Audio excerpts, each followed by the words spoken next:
réaliser une dacquoise à la pistache. Préparer ses éléments et son matériel.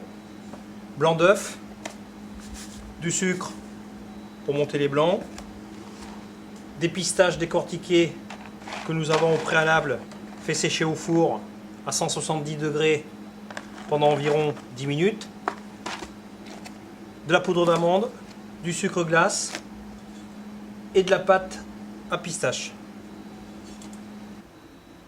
Mélangez la poudre d'amande avec le sucre glace.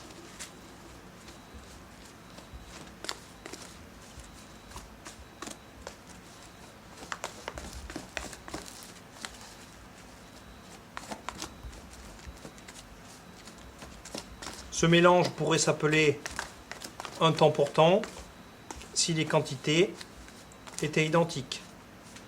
Mais là, il y a plus de sucre glace que d'amande.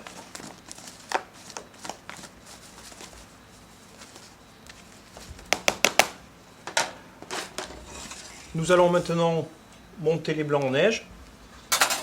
Verser au départ un peu de sucre, puis fouetter énergiquement en incorporant le maximum d'air.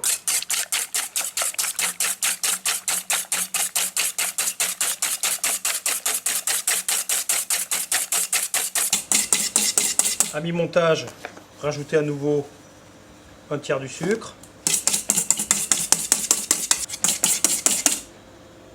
En fin de montage, rajoutez le dernier tiers et bien serrer les blancs.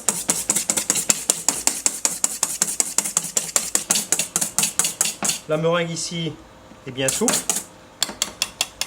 Nous allons détendre avec un peu de meringue la pâte à pistache.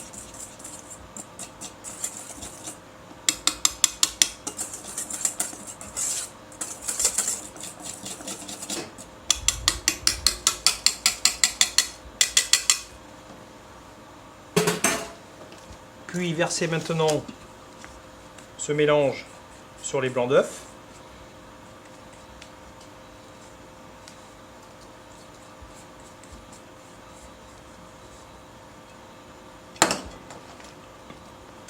Ajoutez le mélange amande en poudre et sucre glace.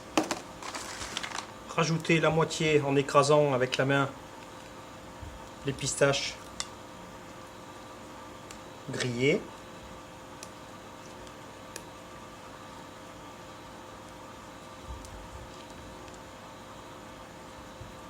Pour terminer, en partant du centre et en soulevant la pâte, venir mélanger délicatement.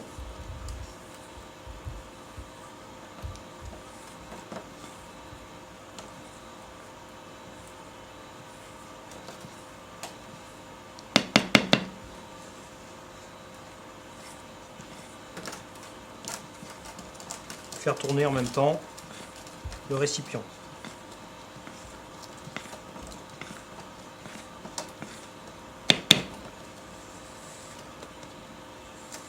Dès que le mélange est homogène, arrêtez tout de suite de mélanger, puis dressez.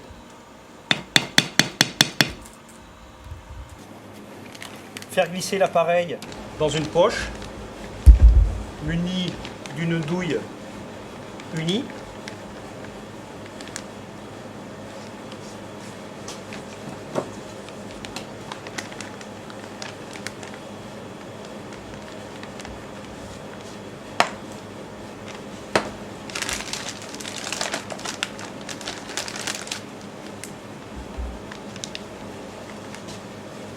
Nous avons ici beurré un cercle.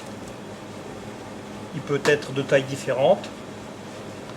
Et maintenant, réaliser un disque qui servira pour un fond d'entremets.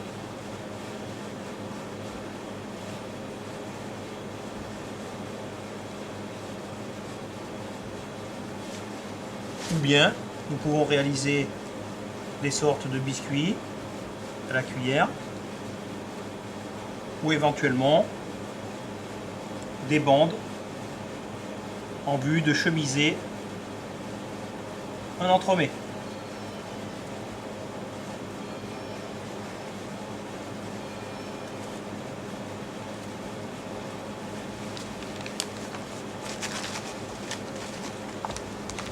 Saupoudrer avec le reste de pistache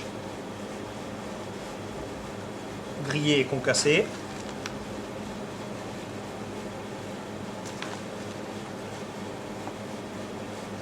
Pour terminer, nous allons saupoudrer de sucre glace une première fois, puis laisser reposer à température ambiante 15 minutes et saupoudrer une deuxième fois juste avant d'enfourner.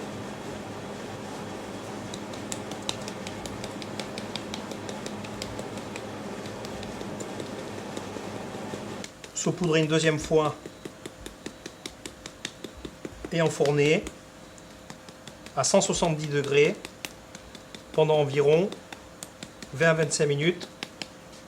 Attention, le hourra du four doit être ouvert pour laisser évacuer la buée, sinon la dacquoise gonfle et ensuite elle retombe.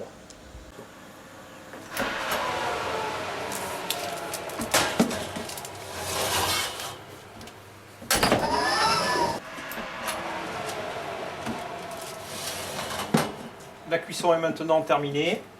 Retirez du four. Nous allons déposer sur une grille et laisser refroidir. Une fois bien refroidi, nous allons pouvoir décercler, puis venir décoller